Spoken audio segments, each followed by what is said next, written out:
Well, Tom, hard to believe, but we are now a week away from Spokane Public School students returning to the classroom.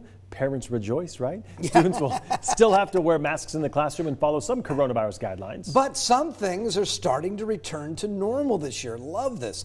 Our Ian Smay got a tour of a local elementary school yesterday, and he joins us now in the newsroom this afternoon with a sneak peek on what class is going to look like for your kids this year. Ian.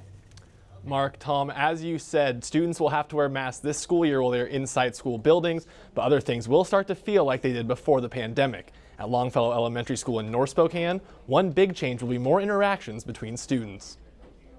Boxes of PPE and cleaning supplies line the front hallway at Longfellow Elementary School. Staff are preparing for the return of students next Thursday, and things will look a bit different than last year.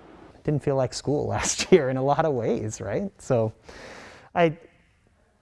teachers are excited to be back, and teachers are, it feels like school. And I guess the thing I keep describing to them is it's school with masks.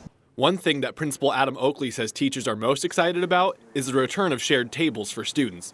Kids can now share tables with their friends and be facing each other, unlike last year when they had to be in rows of individual desks facing the front of the room.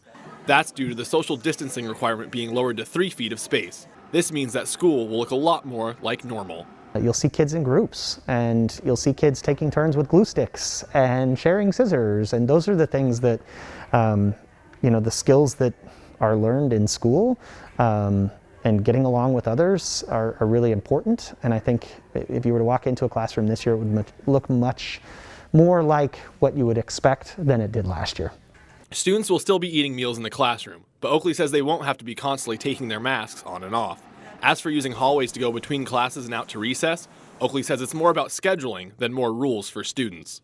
I've got control over that schedule to where I can intentionally design that a class from this end and a class from this end are going to the prep at the same time, and kind of controlling those traffic patterns so they're not necessarily crossing in the hallway.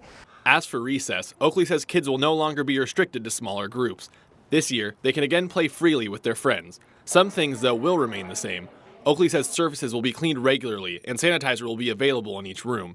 In fact, he said things such as having sanitizer available and carefully scheduling when and where classes move may remain in place after the pandemic ends. Testing for students who show symptoms or were exposed will be handled by the district like last year, not by the individual school. Oakley also says the guidelines this year means that classes such as PE will look like normal again, with kids once again able to play with their classmates. Spokane Public Schools also told us that the answers to a lot of questions they've been asked can be found on their online FAQ page. Coming up at 5 o'clock tonight, I'll give you a sneak peek of what school will look like for our local high schoolers. For now, back to you. Ian, thank you very much.